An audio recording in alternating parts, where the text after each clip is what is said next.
सहारनपुर जनपद में गंगो के गांव खानपुर गुजर में 2 जनवरी से लापता 4 वर्षीय बच्चे लक्ष्य का शव गांव में ही एक ईख के खेत से बरामद हुआ है। बच्चे का शव मिलने की सूचना पर वहां ग्रामीणों की भीड़ लग गई। सूचना मिलने पर एसएसपी डॉक्टर विपिन ताड़ा भी फॉरेंसिक टीम और कई थानों की फोर्स सहित मौके पर पहुंचे। बच्चे के शव को पोस्टमार्टम के लिए भेजा गया है। रिपोर्ट आने के बाद ही मौत के कारणों का पता चल सकेगा। उधर बालक की मौत की सूचना मिलने से परिवार में कोहराम मच गया है। गांव खानपुर गुज्जर निवासी राजकुमार का 4 वर्षीय पुत्र लक्ष्य 2 जनवरी की शाम अपने घर के बाहर से खेलते हुए अचानक लापता हो गया था। परिजनों ने काफी तलाश करने के बाद कोतवाली में गुमशुदगी दर्ज कराई थी। इसके बाद पुलिस ने गोताखोरों की मदद से गांव के तालाब में बच्चे की तलाशी अभियान चलाया था, लेकिन बच्चे का कोई सुराग नहीं मिल सका था। परिजनों को किसी अनहोनी की आशंका सता रही थी। मंगलवार सुबह 11 बजे गांव निवासी रियासत अपने ईख के खेत में घुसे हुए आवारा पशुओं को भगा रहा था, तभी उसकी नज़र बच्चे के शव पर पड़ी। उसने इसकी सूचना अन्य ग्रामीणों और पुलिस को दी। एसएसपी ने बताया कि शव का कुछ दिन पुराना लग रहा है। मौत के कारण का पता पोस्टमार्टम रिपोर्ट आने के बाद ही पता चल सकेगा। उसके आधार पर ही अग्रिम कार्रवाई होगी। मृतक लक्ष्य 4 बच्चों में सबसे छोटा था। उसके 2 भाई और 1 बहन है। क्या नाम है आपका? राजकुमार। बच्चे के क्या लगते हैं आप? पापा जी। आज आपको कैसे पता लगा कि बच्चा यहाँ मिला आपको? प्रधान जी ने फ़ोन करा जी। क्या नाम है प्रधान का? अजी याकूब। किस टाइम? अभी की बस आधा घंटा पहले। आधा घंटा में से 20-25 मिनट के आस बात होगी। पूरी बात बताओ। आपका बच्चा कब से गैब होता है? 2 तारीख से जी। कितनी उम्र थी? इसका नाम क्या था? लक्ष्य जी 3.5 साल। आपको आज पता लगा है इस बारे में? जी। जब बच्चा लापता हुआ था, जब भी ढूंढा था यहाँ अजी रात दिन सर इनको कहीं कहीं पर ही तलाशी कर रखी है इनको भी जी। आपको किसी पर शक है? बिना पता बाबूजी किसी को शक कर ले जाएंगे। चलो। क्या बताने को तैयार नहीं यार। क्या लग रहा भाई साहब आपको? इससे तो ये लग रहा है कि बच्चे किसी ने मार के गिरा है यहाँ। सर गले में इसकी रस्सी बंधी हुई ली पीले जी। बच्चा आप कौन है? मैं इसके भाई, मुझे मेरे भतीजा था जी। अच्छा हाँ, तो उसके गले में क्या मिला आपको? उसके गले में से रस्सी बंधी हुई लिल्ली वो बाहर। और सर आज ये कली मार के गिरा सर यहाँ से। पहले हमने सारा देख लेता है, कुछ नहीं था यहाँ से। वो रात गिरा या परसों गिरा हो। आपका नाम? विक्रम नाम है जी मेरा। फिर जो आज शव मिला है बच्चे का, इस संबंध में क्या? थाना गंगो में ये बच्चे का शव मिला है और ये बच्चा जो है करीब 20 दिन पहले 2 तारीख को ये बच्चा गायब हुआ था, जिसके पश्चात पूरे गांव में तलाशी अभियान चला था 3 दिन तक लगातार पुलिस का। और जो गांव का तालाब है उसको भी खाली करवा कर देखा गया था पूरा, परंतु आज ये शव मिला है। इसमें फॉरेंसिक और डॉग स्क्वाड की टीम हमने बुलाई है और जो वरिष्ठ अधिकारी हैं वो भी मौके पे आए हैं और मुकदमा दर्ज कर परिजनों की जो भी तहरीर होगी, फिलहाल बच्चे का शव पोस्टमार्टम के लिए भेजा जा रहा है और इसमें पुलिस तत्परता से लगकर इसका शीघ्र अनावरण करने का प्रयास करेगी। क्या लग रहा है सर? जी, इसमें बच्चे का शव जो है ये गांव के बाहर एक गन्ने के खेत में मिला है।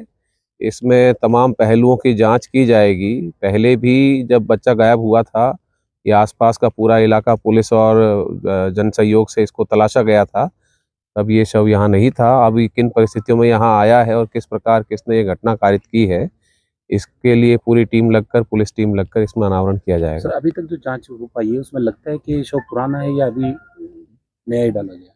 ये कब का शव है, कैसे मृत्यु हुई है, क्या घटना हुई है, इसका पूरा जो पोस्टमार्टम रिपोर्ट है जब आएगी तो उसका अवलोकन कर उसके आधार पर आगे कार्रवाई इसमें की जाएगी। बॉडी पे कोई चोट का निशान भी है जी? कोई ऐसा जाहिर तो देवबंद पुलिस ने मुठभेड़ के बाद 25,000 रुपए के इनामी बदमाश को पकड़ा है। मुठभेड़ के दौरान पैर में गोली लगने से वह घायल हो गया, जिसे पुलिस ने देवबंद सीएचसी में भर्ती कराया है। वहीं उसका एक साथी अंधेरे का फायदा उठाकर फरार हो गया। सोमवार की देर रात देवबंद बरला रोड पर गांव धारूवाला के पास चेकिंग के दौरान पुलिस पर बाइक सवार 2 बदमाशों ने फायरिंग कर दी। फायरिंग में पुलिसकर्मी बाल-बाल बच गए। वहीं जवाबी कार्यवाही में पुलिस की गोली लगने से 25,000 का इनामी बदमाश सक्षम त्यागी घायल हो गया, जो थाना नागल के सरसीना गांव का रहने वाला है। घायल बदमाश को पुलिस ने देवबंद के सरकारी अस्पताल में भर्ती कराया, जबकि उसका दूसरा साथी अंधेरे का फायदा उठाकर फरार हो गया। मुठभेड़ के दौरान बड़ला रोड पर भारी संख्या में पुलिस बल मौजूद था, जिसने पूरे इलाके में घेराबंदी की और दूसरे आरोपी को तलाश में कॉम्बिंग भी की। मुठभेड़ के दौरान आला अधिकारी भी मौजूद रहे।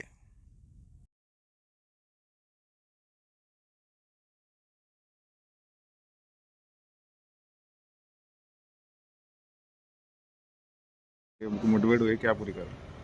आज थाना देवबंद की पुलिस चेकिंग कर रही थी। इस दौरान ये अपराधी था जिसने कि पुलिस पार्टी पर फायर किया और पुलिस ने पार्टी ने पीछा किया और दोनों पक्षों में फायरिंग हुई, जिसमें कि अपराधी को गोली लगी है।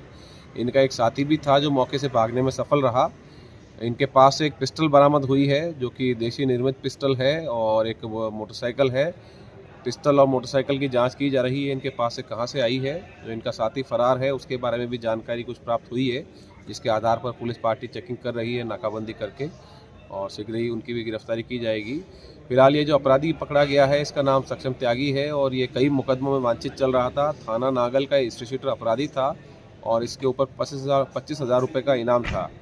इसने क्षेत्र में कई फायरिंग की घटनाएं की हैं और काफ़ी समय से इसने अपना आतंक अपने साथियों के साथ क्षेत्र में फैला रखा था और यदाकदा ये घटनाएं करता था। इस पर पुलिस को इसकी तलाश थी और 25,000 रुपये का इनाम इसके ऊपर घोषित किया गया था सूचनाकर्ता को। ये सभी कार्रवाई के पश्चात पुलिस ने अब आगे मुकदमा दर्ज कर आगे कार्रवाई की जाएगी। घटना में एक पुलिसकर्मी को भी चोट आई है। दोनों ही लोगों का इलाज करवाया जा रहा है और इसमें आगे जो भी कार्रवाई इनके साथी होंगे उनके विरुद्ध भी आगे कार्रवाई की जाएगी। कितने समय से चल रहा था सर ये फरार? ये करीब 3 महीने से फरार चल रहा था और कई मामलों में वांछित था। इसने फायरिंग की कई घटनाएं क्षेत्र में की थी अपने साथियों के साथ मिलकर। इनके कई साथियों को पुलिस ने पकड़ के जेल भी भेजा है। ये काफ़ी समय से वांछित थे। इनके ऊपर 25,000 रुपये का इनाम भी था और ये थाना नागल से रजिस्टर अपराधी हैं। इनके ऊपर 8 से ज़्यादा मुकदमे दर्ज हैं और गंभीर धाराओं में मुकदमे दर्ज हैं।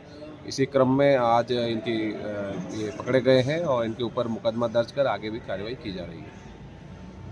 डीआईजी सहारनपुर व एसएसपी द्वारा रिजर्व पुलिस लाइन ग्राउंड में रिपब्लिक डे परेड की फुल ड्रेस रिहर्सल का किया गया निरीक्षण। आपको बता दें, आज डीआईजी एवं एसएसपी द्वारा रिजर्व पुलिस लाइन ग्राउंड में रिपब्लिक डे परेड की फुल ड्रेस रिहर्सल का निरीक्षण किया गया तथा संबंधित को आवश्यक दिशा निर्देश भी दिए गए।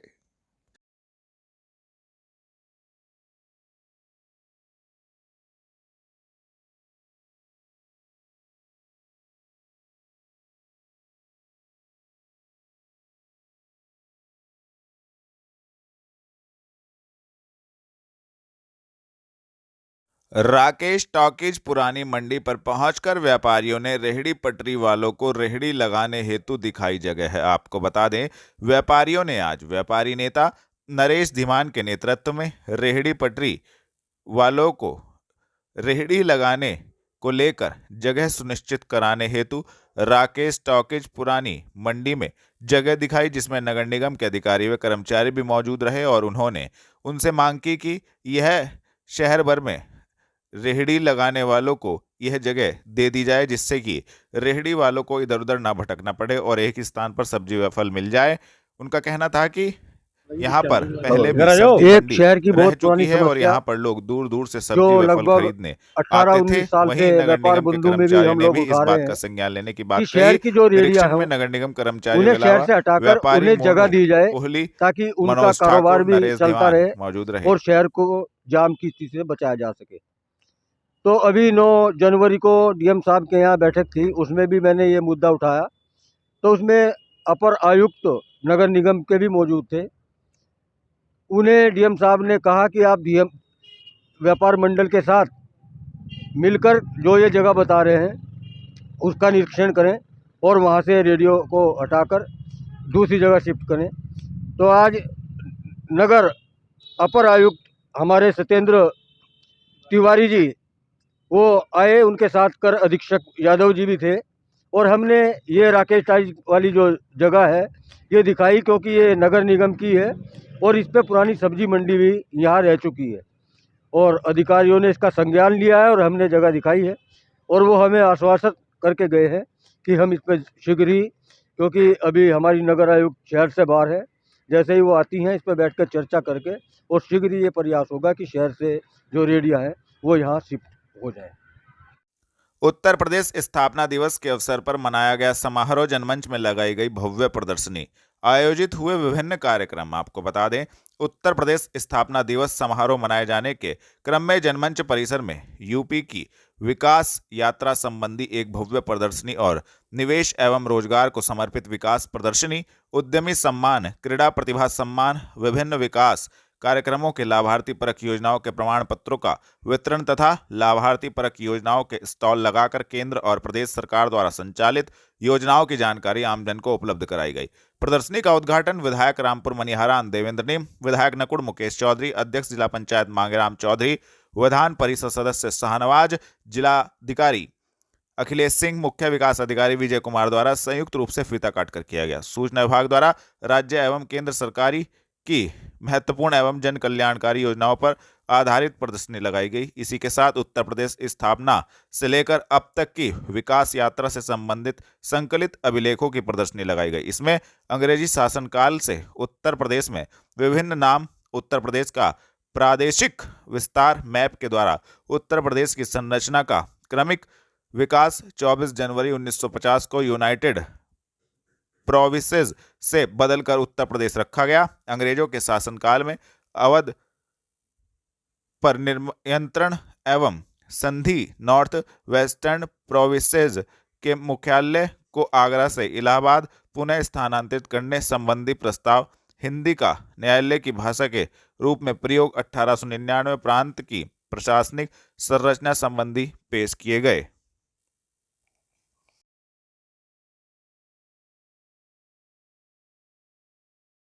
नगर निगम में आयोजित हुई जन सुनवाई, 14 में से 2 शिकायतों का तत्काल किया गया निस्तारण। आपको बता दें, आज नगर निगम में जन सुनवाई के दौरान 14 शिकायत दर्ज की गई। इन शिकायतों में 9 शिकायतें 5 पूर्व पार्षदों द्वारा दर्ज कराई गई। इन शिकायतों में से 2 शिकायतों का निस्तारण किया गया। बाकी शिकायतों के निस्तारण के लिए अधिकारियों को निर्देश दिए गए। नगर निगम में जन शिकायतों की सुनवाई शुरू हुई तो विभिन्न क्षेत्रों के 5 पूर्व पार्षद अपने अपने क्षेत्रों की 9 शिकायतें लेकर अधिकारियों से मिले।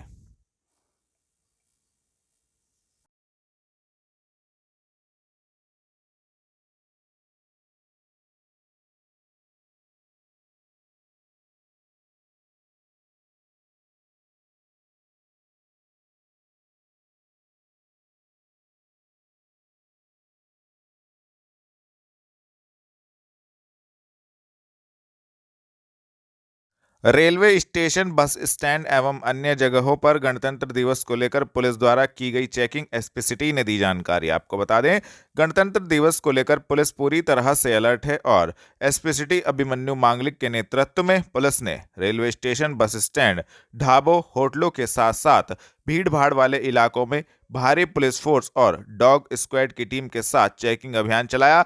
चेकिंग अभियान को लेकर संबंधित एसपी सिटी ने जानकारी भी दी। चेकिंग अभियान चलाया था स्टेशन पर। जी हाँ, 26 जनवरी को मद्देनजर रखते हुए जो शासन स्तर से गाइडलाइंस हैं कि किसी भी आतंकी हमले को देखते हुए या किसी भी बहुत सेंसिटिवनेस जो चल रही है आजकल, उसको मद्देनजर रखते हुए भारी पुलिस फोर्स के साथ आज रेलवे स्टेशन और बस स्टैंड की चेकिंग करी गई है। रेलवे स्टेशन में जितने भी एंट्री और एग्जिट पॉइंट्स हैं वहाँ पे सीसीटीवी काम कर रहे हैं, नहीं कर रहे हैं, बैगेज स्कैनर काम कर रहे हैं, नहीं कर रहे। आरपीएफ और जीआरपी भी हमारे साथ थी, तो सघन चेकिंग की गई है। कोई ऐसा सामान जो अनआइडेंटिफाइड हो, पार्किंग लॉट भी चेक किया गया, कोई ऐसा वाहन जो बहुत टाइम से खड़ा हो और किसी को क्लेम ना करना किया हो, ऐसे सारे वाहन भी चेक किए गए। तो ये सब आज चेकिंग की गई है।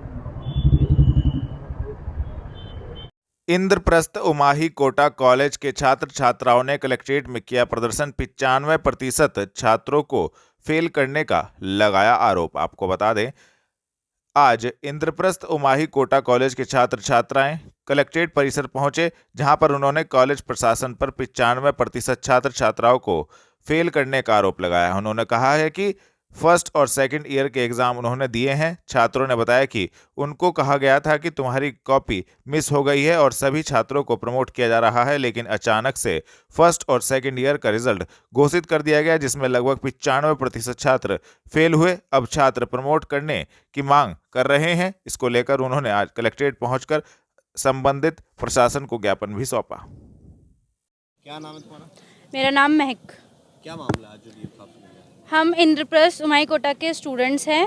हम लोगों का फर्स्ट सेमेस्टर 2022 में हुआ था, जिसका रिज़ल्ट अब तक नहीं आया है। और एक साल बाद जब हम थर्ड सेमेस्टर में, हमने सेकंड सेमेस्टर के एग्ज़ाम्स दिए हैं और अब हम थर्ड सेमेस्टर में आ गए हैं, लेकिन हमारे दोनों सेमेस्टर के रिज़ल्ट नहीं आए हैं। जब हम लोग थर्ड सेमेस्टर में यानी सेकंड ईयर में आ गए थे, तो हमारे कॉलेज वालों ने हमें ये बताया गया था कि चौधरी चरण सिंह वालों ने ये बोला है कि मतलब हमारी कॉपीज़ मिस हो चुकी हैं, जिस कारण हमारा रिज़ल्ट आने में देरी हो गई है। और उन्होंने ये कहा है कि बच्चों को प्रमोट कर दिया जाएगा और आप लोग अपने थर्ड सेमेस्टर के फॉर्म भर सकते हैं। सब बच्चों ने अपने थर्ड सेमेस्टर के फॉर्म भरे। उसी हफ्ते उन लोगों ने हमारा रिज़ल्ट डिक्लेयर कर दिया गया है और जिसमें उन्होंने 95% स्टूडेंट्स को फेल कर दिया गया है। जो हमारे क्लास के बहुत अच्छे बच्चे, जिन्हें अपने ऊपर यकीन है कि वो बहुत अच्छा एग्ज़ाम्स करके आए हैं, उन लोगों को भी उन्होंने फेल कर दिया गया है। जब हम लोगों को प्रमोट करने के लिए बोल दिया गया था, तो हमारा रिजल्ट कैसे आ गया? जब हमारी कॉपीज मिस हो गई थी, तो उन लोगों ने रिजल्ट कैसे डिक्लेयर कर दिया? लिखित रूप में दिया था?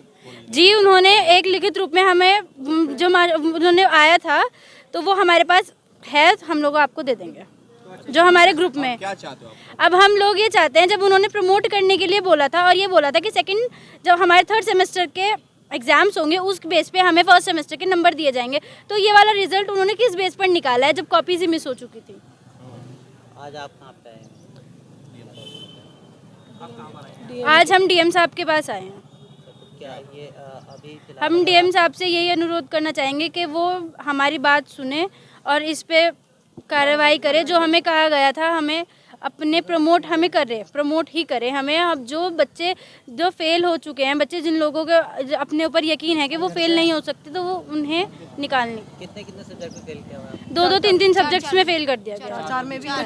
कुछ को 4 में भी किया गया। पुरानी मंडी रोड स्थित मंदिर में बागेश्वर धाम सरकार के समर्थन में बैठक का हुआ आयोजन। आपको बता दें, पुरानी मंडी रोड स्थित मंदिर में एक बैठक का आयोजन किया गया। बैठक में मां जगदम्बा रसोई सेवा संस्था के संस्थापक विपिन कुमार, संत गुरुदेव आचार्य पंडित प्रगीत कौशिक महाराज, पूर्व मंत्री उदयवीर कश्यप मौजूद रहे और उन्होंने बताया कि सनातन धर्म रक्षा हेतु बागेश्वर धाम सरकार के समर्थन में यह बैठक आयोजित की गई है, जिसको लेकर उन्होंने संबंधित जानकारी भी दी। सभी को जय जगदम्बे जी। आज की जो ये सभा रखी गई है, प्रिय विपिन कश्यप के सानिध्य में रखी गई है। मैं किसी व्यक्ति विशेष का समर्थन तो नहीं कर सकता, लेकिन बात सनातन की है। इस संसार में एक ही धर्म है, वो सनातन है। सनातन आदि अनंत तक है, पहले भी था, आज भी है, कल भी रहेगा। बाकी जो और हैं वो मत हैं, वो पंथ हैं।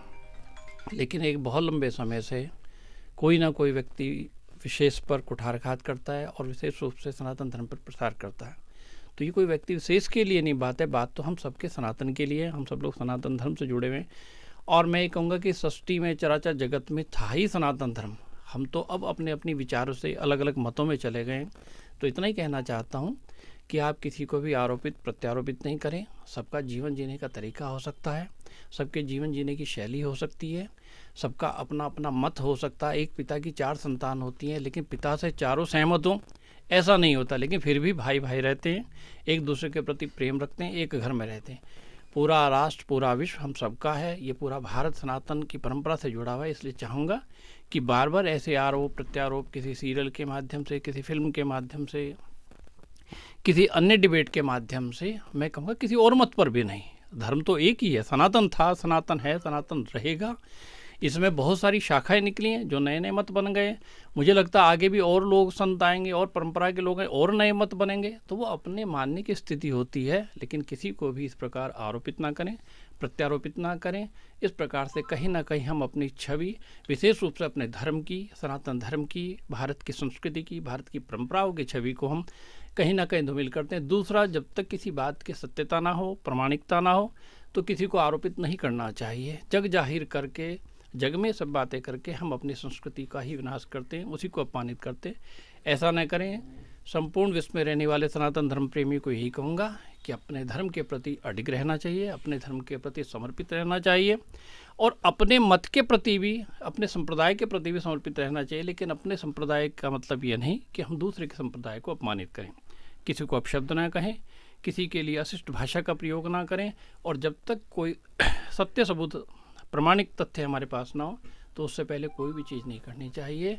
सत्य सनातन धर्म की जय। जय श्री राम। मेरा नाम विपिन कश्यप है, मैं माँ जगदम्बा कुटुंब से सदस्य हूँ। आज हम लोगों ने जो बागेश्वर धाम सरकार के समर्थन में हम लोगों ने सभा रखी है राधा कृष्ण मंदिर पुरानी अनाज मंडी सहारनपुर में, और मैं गुरुदेव के सानिध्य में ही बैठा हूँ। जो भी कहूँगा सच कहूँगा। देखिए, एक अंधभक्ति उन्मूलन समिति के संपादक है, जो उनका नाम है श्याम मानव। वे मानव नहीं है, वो दानव है।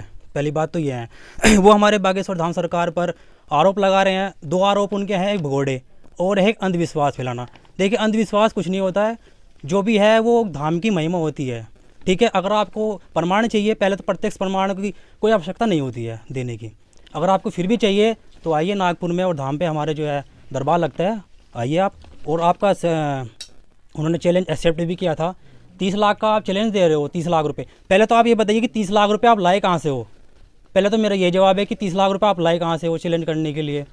अगर आपको फिर भी है, हमारे जब गुरुदेव ने प्रमाण दिया था तो आप उस टाइम कहाँ थे? आपका कोई भी सदस्य वहाँ पे नहीं था। दूसरी बात, और मैं आपको दिखाना चाहता हूँ, उन्होंने कहा है कि वे भागे हैं, भगोड़े हैं। तो भागे नहीं हैं। 7 दिन की कथा थी, ऑफिशियल पेज पे उनका है, मैं निकाल के लाया हूँ, ब्लैक एंड वाइट है, कोई बात नहीं है। 7 दिन की कथा थी। वो कहते हैं कि वो 9 दिन की कथा में 2 दिन पहले ही भाग गए हैं। नहीं, ऐसा नहीं है। उन्होंने पहले ऑफिशियल पेज पे बोल दिया था कि 7 दिन की कथा है, मैं 7 दिन की कथा में यही करूँगा, क्योंकि उनका रामभद्राचार्य जी का जन्मदिन था, उन्हें वहाँ पे जाना था। ठीक है। और इसके बाद अगर आप कोई भी देखना चाहते हैं, पहली बात तो यह है कि चादर और फादर आज एक हो चुके हैं। सनातन धर्म की जो एक नींव है, जो ताकत है, उससे बौखलाए हुए हैं चादर और फादर। जो इनका चादर और फादर का जो इनका श्याम मानव जी का गुरु बैठा है, वो श्रीलंका में बैठा हुआ है। श्याम वो फंडिंग करता है, वो फंडिंग देता है, वही इनको बौखला रहा है, मतलब बता रहा है, सब कुछ वही करा रहा है। आज इससे ज़्यादा मैं कुछ नहीं करूँगा। आज हम लोग सभी यहाँ बैठे हुए हैं, माँ जगदम्बा कुटुंब पूरा परिवार है। हमारी एक रसोई है माँ जगदम्बा रसोई सेवा संस्था, सभी लोग सदस्य यहाँ पे हैं। हम पूरा पूर्ण समर्थन देते हैं। माँ जगदम्बा कुटुंब भी पूरा समर्थन देता है। हमारे गुरुदेव सानिध्य में है, हम भी अपने इसमें है। मैं कहूँगा कि गुरुदेव कुछ अपनी बात रखे। एकदम भाई। आपका नाम और आज क्या कहना चाहेंगे इस विषय पर? मेरा नाम उदयवीर कश्यप है।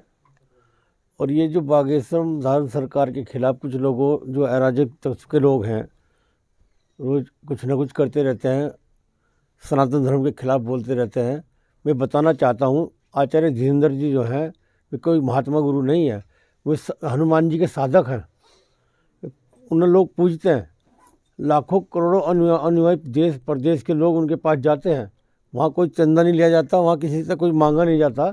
जनता उनके प्रति जागरूक हो चुकी है, उन पर विश्वास करते हुए वहाँ जाते हैं। हनुमान जी के साधक होते हैं, जिसको वे आशीर्वाद देते हैं। वहाँ कुछ ऐसे लोग भी जाते हैं जो विकलांग होते हैं या किसी को बीमारी होती है, वहाँ जाने से ठीक हो रहे हैं। और जो लोग आरोप लगा रहे हैं, उनको तो आचार्य धीरेन्द्र जी ने बुलाया था दिव्य दरबार में कि आइए, भरे मंच से लाखों की भीड़ में मैं आपकी बात का जवाब दूंगा। वो खुद आए ना, उनका मेंबर आया। वहाँ पत्रकार लोग भी थे, आप सब लोग थे, वो बहुत नज़ारत रहे लोग। लेकिन वो उन्हें तो आरोप लगाने हैं। जब भी कोई सनातन धर्म, जो आज हमारे प्रगीत कौशिक जी हैं, जब कितने पॉपुलर हो चुके हैं, लोग जागरूक हो, इनके प्रति काफ़ी लोग इनके शरण में आ गए हैं, इनको पूजते हैं।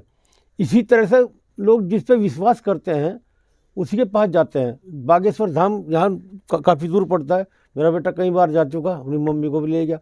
तो कोई बात है तभी तो गया इतनी दूर। वहाँ जाने से मन को शांति मिलती है। और वे जो लोग इस तरह के बखंडर फैला रहे हैं, आचार्य जी के खिलाफ, सनातन धर्म के खिलाफ बोल रहे हैं, मैं उन्हें कहना चाहता हूँ, जब दिव्य दरबार में चैलेंज करके बुलाया गया था तो वहाँ आकर के जवाब क्यों नहीं दिया उन्होंने? वहाँ आते तब उनको जवाब मिलता। और आचार्य धीरेन्द्र शास्त्री जी ने अपने उनकी बातों का जवाब भरी पब्लिक में 1 लाख से ज़्यादा लोगों की भीड़ में जवाब दे दिया है। अब वे फिर भी बौखला रहे हैं। तो देश की जनता आचार्य धीरेन्द्र जी के साथ है, करोड़ों अनुयायी उनके साथ हैं। अगर उनके प्रति कोई इस तरह का बखंडर फैलाएगा तो उनके प्रति जो है लोगों उनके अनुयायी जो हैं सड़कों पर उतरने को तैयार हैं और आचार्य धीरेन्द्र जी के साथ है। जय सनातन धर्म की जय हो। कलेक्ट्रेट में द कलेक्ट्रेट बार एसोसिएशन ने 7 सूत्रीय मांगों को लेकर किया प्रदर्शन, सौंपा ज्ञापन। आपको बता दें, द कलेक्ट्रेट बार एसोसिएशन के सदस्यों ने आज अध्यक्ष ठाकुर यशपाल सिंह एडवोकेट व महासचिव रणवीर सिंह एडवोकेट के नेतृत्व में कलेक्ट्रेट कार्यालय में जोरदार प्रदर्शन किया और बार काउंसिल ऑफ उत्तर प्रदेश के आह्वान पर अधिवक्ताओं ने अपने हाथ में काली पट्टी बांधकर विरोध जताया। उन्होंने उत्तर प्रदेश सरकार के नाम जिलाधिकारी को एक ज्ञापन सौंपा, जिसमें उन्होंने 7 सूत्रीय मांग भी रखी और उन्होंने संबंधित जानकारी भी दी। रणवीर सिंह राठौर, एडवोकेट, महासचिव collectorate bar association. Bar council of Uttar Pradesh के चेयरमैन साहब माननीय मुख्यमंत्री योगी आदित्यनाथ जी से मिले थे। मिलकर के अपनी 6 मांगों को प्रमुखता से रखा था। उन 6 मांगों का निस्तारण पोर्टल पे दिखा दिया गया, जबकि वो मांगे हमारी पूरी नहीं हुई। उन्हीं मांगों को पूरा कराने के लिए पूरे प्रदेश के अधिवक्ता लामबंद हैं और विरोध स्वरूप काली पट्टी बांधकर बाजू पर विरोध कर रहे हैं। हमारी जो मांगे हैं, प्रथम मांग तो ये है कि जो हमारा चिकित्सा स्वास्थ्य बीमा 5 लाख तक का सरकार द्वारा मुफ्त में कराया जाना चाहिए या आयुष्मान योजना से अधिवक्ताओं को जोड़ना चाहिए। दूसरी मांग है, हमारी एक न्यासी समिति लखनऊ में है, अधिवक्ताओं के मरणोपरांत 5 लाख रुपए तक का उसमें सहायता राशि दी जाती है। वो हमारी बहुत से दावे लंबित पड़े हैं, उनको 1 महीने के अंदर लंबित दावों का निस्तारण करें। तीसरी मांग है हमारी शासन की ओर से अधिवक्ताओं के संख्या के समान चैम्बर निर्माण कराने की है। चौथी, अधिवक्ताओं को मरणोपरांत, जो पत्रकार बंधुओं को मरणोपरांत सहायता राशि शासन की ओर से मुहैया कराई जाती है, अधिवक्ताओं को भी उनके समान सहायता राशि उपलब्ध कराएं सरकार। 60 वर्ष से अधिक आयु के अधिवक्ताओं की 40,000 रुपये प्रति माह पेंशन योजना लागू करे शासन। इससे अलग हमारी छठी मांग है एडवोकेट प्रोटेक्शन एक्ट की। Advocate protection act bar council of India द्वारा उसका मसौदा तैयार है, वो तुरंत तत्काल लागू करे सरकार। ये हमारी 6 मांगे हैं। इसी के मांगों के पूरा कराने के लिए सरकार से हम पुरजोर तरीके से ये मांग करते हैं कि 1 माह के अंदर हमारी मांगे पूरी करे सरकार। हमारे सचिव महोदय ने बता दिया है, वही मांग है हमारी। उम्मीद है हमें कि सरकार इस ओर ध्यान देगी, पहले दे देना चाहिए था। अब हमारी ये चैलेंज है कि अगर जब तक नहीं मानेंगे तब तक हम लोग लगातार इस पे लड़ते रहेंगे और अपनी मांगे पूरी करा करेंगे। धन्यवाद। नवादा रोड स्थित उत्तर प्रदेश स्थापना दिवस पर गौशाला में चला विशेष सफाई अभियान। नगर निगम अधिकारीगण मौजूद रहे। आपको बता दें, उत्तर प्रदेश स्थापना दिवस के उपलक्ष्य में कान्हा उपवन गौशाला की विशेष सफाई कराने के साथ ही निगम अधिकारियों द्वारा गौवंश की पूजा अर्चना व सेवा की गई। अपर नगर आयुक्त ने नंदीशाला का भी निरीक्षण किया। प्रदेश शासन द्वारा निर्देश दिए गए थे कि स्वच्छ भारत मिशन 2023 के तहत उत्तर प्रदेश स्थापना दिवस पर गौशालाओं की विशेष सफाई व्यवस्था की जाए। इन्हीं आदेशों के अनुपालन में आज नगर निगम द्वारा नवादा रोड पर संचालित कान्हा उपवन गौशाला की सफाई का विशेष अभियान चलाया। गौवंश को भी सजाया और संवारा गया। अपर नगर आयुक्त एस.के. तिवारी के नेतृत्व में निगम के अधिकारी कान्हा उपवन गौशाला पहुंचे और गौवंश को गुड़ आदि खिलाकर गायों को तिलक करते हुए उनकी विधिवत पूजा अर्चना और सेवा की गई। पूजा अर्चना करने वालों में अपर नगर आयुक्त के अलावा निगम के पशु चिकित्सा एवं कल्याण अधिकारी डॉक्टर संदीप मिश्रा, एओ राजीव कुशवाहा, लेखा परीक्षक अजमैन और मीडिया कंसल्टेंट डॉक्टर वीरेंद्र आजम मौजूद रहे।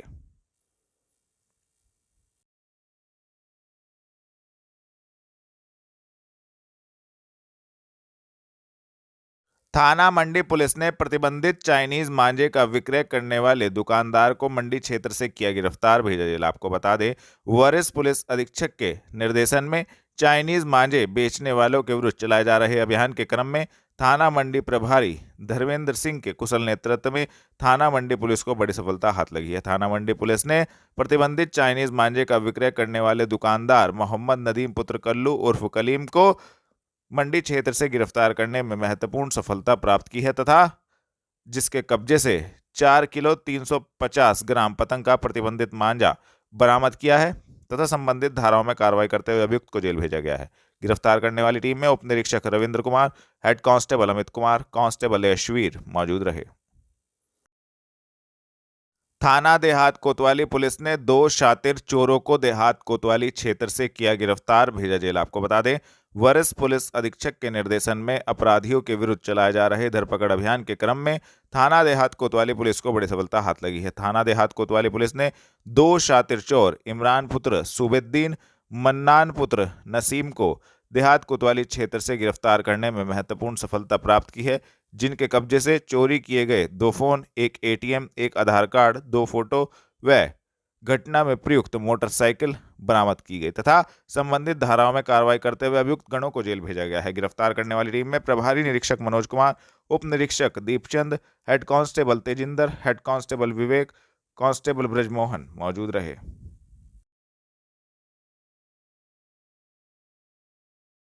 थाना देहात कोतवाली पुलिस ने 3 शातिर नशा तस्करों को देहात कोतवाली क्षेत्र से किया गिरफ्तार, भेजा जेल। आपको बता दें, वरिष्ठ पुलिस अधीक्षक के निर्देशन में अपराधियों के विरुद्ध चलाए जा रहे धरपकड़ अभियान के क्रम में थाना देहात कोतवाली पुलिस को बड़ी सफलता हाथ लगी है। थाना देहात कोतवाली पुलिस ने 3 शातिर नशा तस्कर मोनिस पुत्र कमर, शाहरुख पुत्र तासीन, रागिब पुत्र रियाज को देहात कोतवाली क्षेत्र से गिरफ्तार करने में महत्वपूर्ण सफलता प्राप्त की है, जिनके कब्जे से 660 ग्राम चरस बरामद किया गया तथा संबंधित धाराओं में कार्रवाई करते हुए तीनों अभियुक्त गणों को जेल भेजा गया है। गिरफ्तार करने वाली टीम में प्रभारी निरीक्षक मनोज कुमार, उप निरीक्षक Deepchand, head constable Tejinder, head constable Kapil Rana, head constable Vivek Kumar, constable Rakesh मौजूद रहे।